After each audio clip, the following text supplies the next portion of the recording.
Good morning, viewers. Welcome to DDM Morning Show. I am Tosh Raphael, joined by Ibrahim Umawase and Akko Christian Oche, convener, Due Process Integrity Vanguard. I'm glad to have you, gentlemen. Thank you. Good morning. Happy to be here. Good morning, Nigerians, and thank you for having me. Good morning. I'm happy to be here. Okay, today on the morning show, we delve into the explosive saga of the self-proclaimed Obi of Lagos, Engineer Chibuike Azubuike, whose arrest by Lagos State Police has exposed an elaborate scheme to falsely claim traditional authority and unveil a purported 1.5 billion palace. Next, we shall bring you Ryan, a young corps member whose certificate was seized once in recent history, allegedly for criticizing President Tinubu.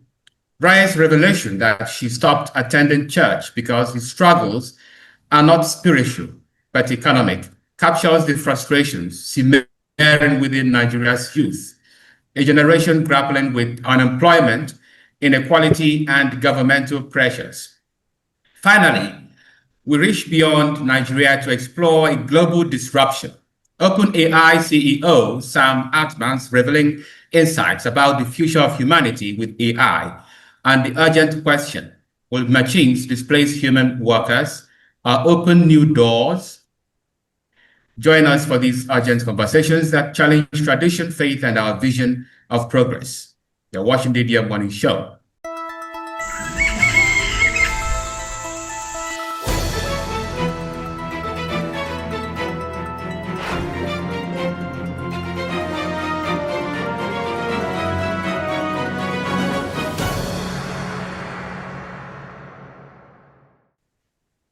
All right, you're welcome back. A 65-year-old man, Engineer Chibuike Azubuike, has been arrested by the Lagos State Police Command for allegedly parading himself as the Obi of Lagos, a title that holds no legal or cultural legitimacy in Lagos State. Azubuike, an indigenous of Obodogu Ancient Kingdom in Idato North Local Government Area of Imo State, was apprehended on Wednesday alongside three accomplices: Chief Chibuzo Ani, 57, Chief Martins Nwodika, 65, and Ikechukwu Franklin Nadi, 41, in an effort to stop what police described as an illegal coronation and unveiling ceremony of a supposed 1.5 billion palace of Obi of Lagos State, scheduled for September 13. The arrest took place at Apple Hall, Anuwo Odofin, Lagos, where the group planned to launch the so-called palace and host a New Yam of Ofala festival. Lagos State Police, acting on intelligence, promptly sealed off the venue to prevent the event from occurring and protect the public from deception. The police deployed adequate manpower, including the Echo Strike Force and tactical units, to maintain public order and ensure the ceremony did not take place. The Lagos State Commissioner of Police, Oluhondare Jimo, condemned the actions of the suspects as unlawful and a direct threat to cultural integrity and social stability. Jimo warned Lagosians to remain vigilant against impostors who exploit revered traditional institutions for personal gain. He emphasized that such acts are contrary to Lagos State laws and capable of causing public unrest. Now, this incident has drawn sharp criticism from Yoruba cultural groups, notably the Yoruba Nimi Empowerment Foundation, which publicly condemned the plot. The group described the attempt to create a foreign chieftaincy title within Lagos, a Yoruba cultural homeland, as a dangerous provocation that insults traditions and identity of the Yoruba people.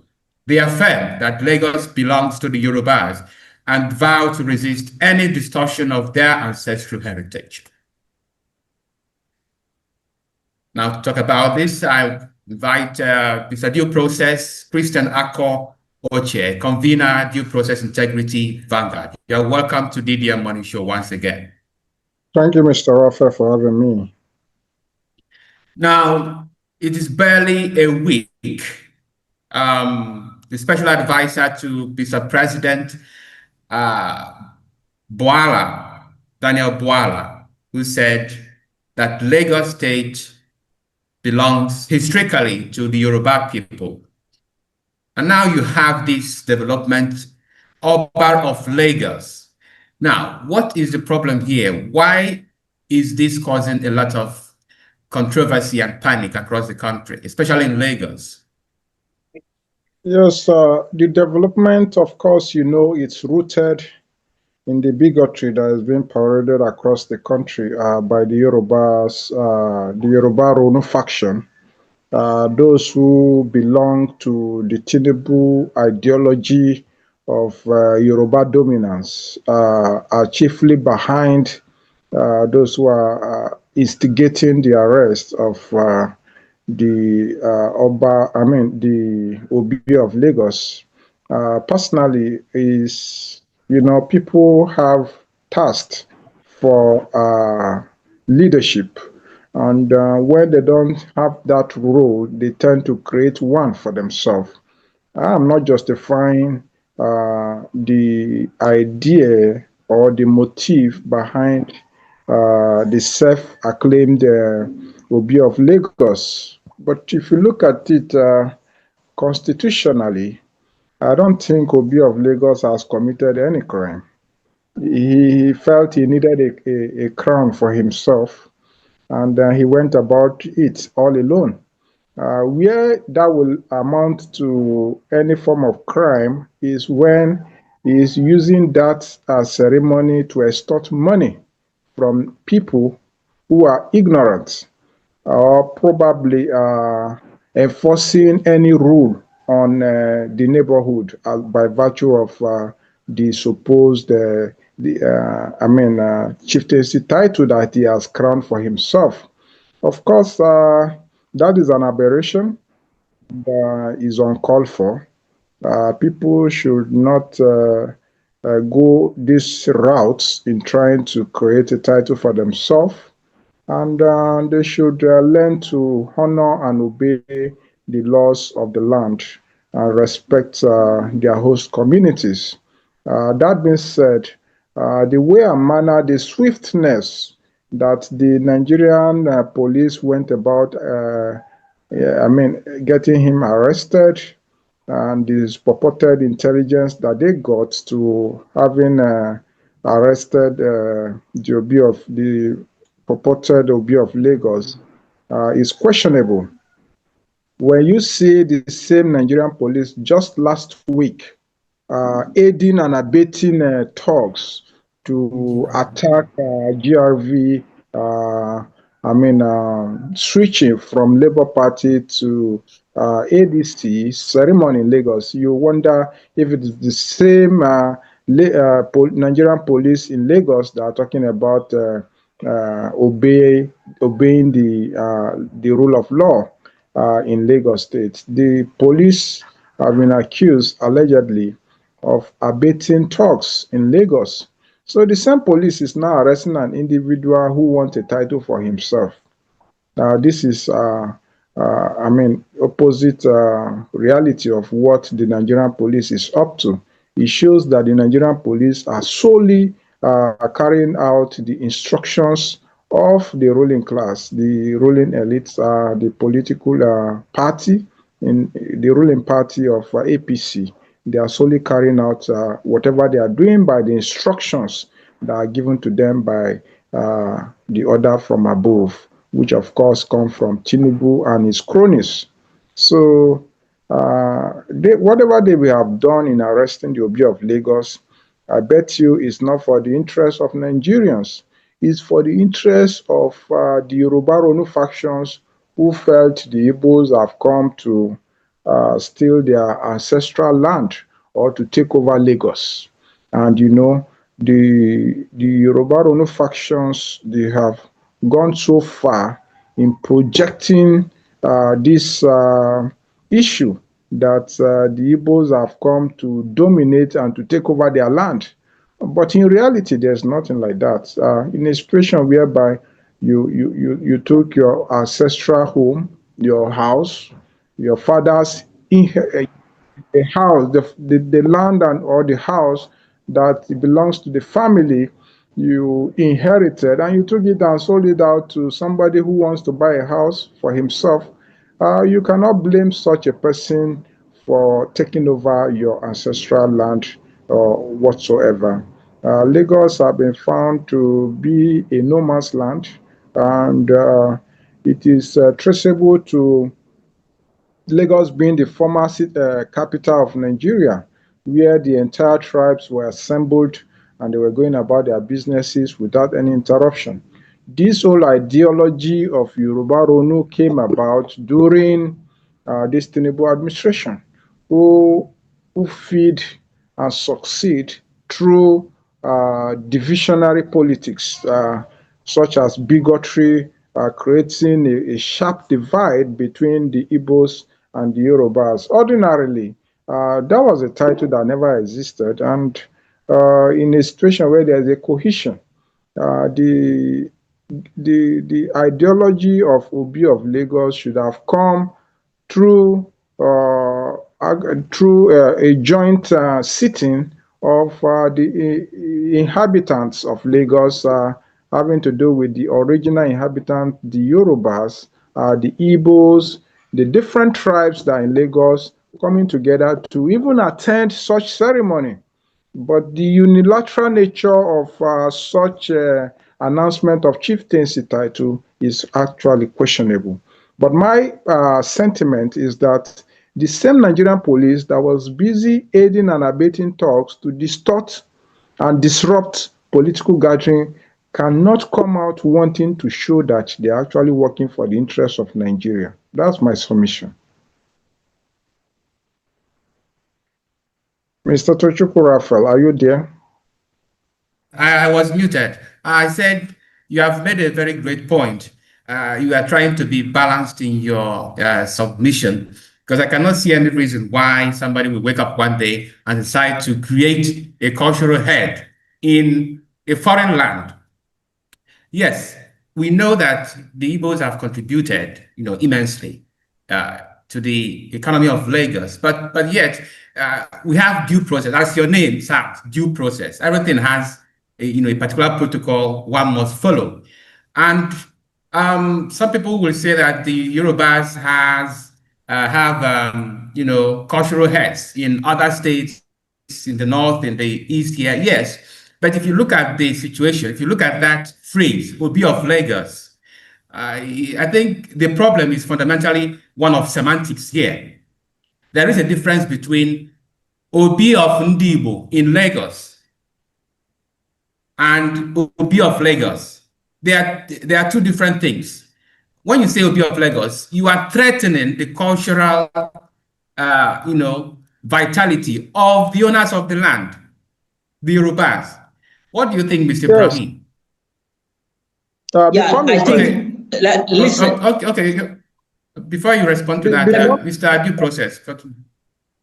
Sorry, before Mr. Ibrahim, let it not look like, if you listen to my comments holistically, you should see that I try to maintain a balance. I never in any point justify Exactly. the point or the imposition, self-imposition by Obi of Lagos, right? But my own sentiment is that the same Nigerian police was seen abating talks to disrupt political affairs, political gathering of the opposition. So they should not try to paint themselves as if they are doing Nigerians any good. That being said, the activities of the Obi of Lagos stand condemned. All right. Well said. Well said. Mr. Brahim. I think we are in agreement on this. I listened to his speech, and the first thing we have to consider, or we should consider, is the well-being of the people there, and we shouldn't give room to opportunists, the people that will explore what is happening for their own selfish gain. And I look at this person as an opportunist. He understands that Lagos, for example, is a very, very fragile society as of today because of the way politicians divide the people there. So he's trying to use that as an opportunity to further divide the people, and we shouldn't give him a chance. Definitely, I'm against this sort of things anywhere in Nigeria. And you just hit the nail straight on the head. That was what I wanted to say. That there is a difference for you to say, I am Obi of Indibo in Kanu. Is a quite different thing than saying I am Obi of Kanu, because it will alter not just the tradition but the history of that very place. Clearly, we have a geography in Nigeria, and if you ask me what is the way out for Nigeria, it's not to forget about our difference, it's to understand our difference, coexist with our difference. And anybody who tries to use that as a tool to further divide or to get an advantage over other people should be condemned, because it will lead to the death of people. And clearly, I'm against that. Nigeria is a very, very sensitive country and very, very fragile. Once you touch anything that has to do with our identity, we're so emotional about that. And it should be condemned in its totality. Nigeria is not that matured. I know if he went to London and say, I'm Obi of London, nobody will even look at him, talk less of arresting him. But in Nigeria, it might be a different story because we are not yet matured to that extent. We are very, very sensitive about religion and tribe in Nigeria. And I know every person will condemn that. And every one of us here agree that it is wrong for him to do that. All right, thank you very much, Mr. Ibrahim. To add to that, there is no card that the current political machines that we have in APC cannot play. Let us not be surprised that this whole Obi of Lagos was even arranged. I cannot dispute that.